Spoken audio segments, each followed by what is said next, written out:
Alors vous allez nous parler d'une start-up qui effectivement permet de rendre l'art plus accessible aux uns et aux autres, dans les entreprises notamment. Dans les entreprises, mais aussi pour les particuliers.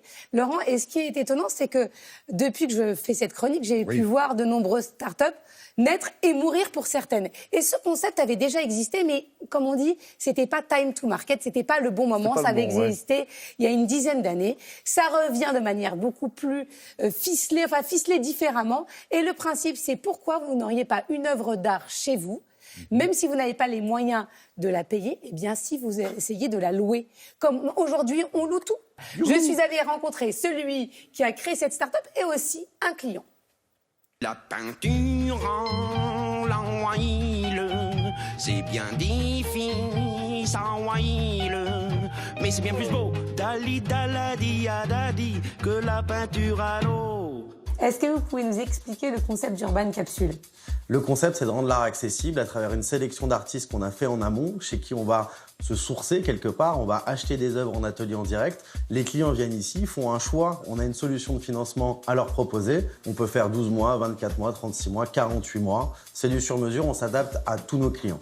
Et après, on garde l'œuvre ? On a la possibilité soit de renouveler les œuvres d'art, ce qui peut être intéressant dans une entreprise, ça crée une dynamique. Ou alors, il y a la possibilité de lever une option d'achat. Encore une fois, on fait du sur-mesure. On n'a pas de cases prédéfinies dans lesquelles il faut qu'on rentre. On sait s'adapter à tous les besoins. Quel est l'objectif ? Casser les cloisons, désacraliser en fait le monde de l'art et envoyer un message en disant que finalement, il n'y a plus rien d'élitiste, l'art est accessible à tout le monde.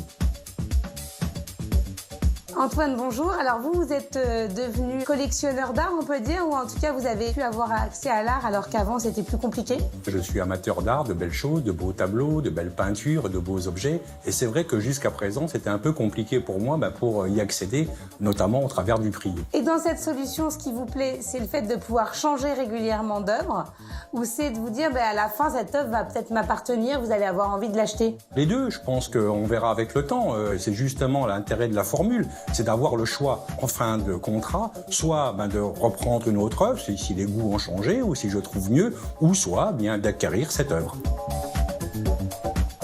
Est-ce que l'artiste aussi a son intérêt à venir chez vous ? L'artiste a son intérêt puisqu'on achète, nous, les œuvres d'art et qu'un artiste vit en vendant des œuvres d'art. On ne fait pas de dépôt, donc il y a une démarche de mécénat dans ce qu'on fait qui est très importante pour nous. Ça lui permet aussi, quelque part, d'avoir accès à un public qu'il ne connaît pas. Le public des galeries, c'est un public très particulier. Nous, on s'ouvre absolument à tout le monde. On a du passage, on a des enfants qui viennent avec leurs parents. L'idée, c'est de le rendre le plus accessible possible et le plus visible possible. Et ce sont des artistes contemporains français ou c'est des artistes internationaux ? À 99%, on a des artistes français. On a la chance d'avoir des artistes formidables en France. Autant les mettre en avant. Des artistes français, donc c'est bien pour l'art contemporain. Vous voyez comme quoi l'art peut être accessible. On voit toutes ces manifestations dont on vous parle régulièrement, comme la FIAC. En tout cas, j'ai bien aimé l'initiative là parce que ça permet aussi de découvrir les jeunes talents. Exact, et de les soutenir. Et de les aider éventuellement. Puis voilà, comme ça, on n'est pas sous le diktat de certaines signatures observateurs et critiques. Nous sommes bien d'accord. Voilà, ça c'est c'est fait. dit. Merci beaucoup, Laura.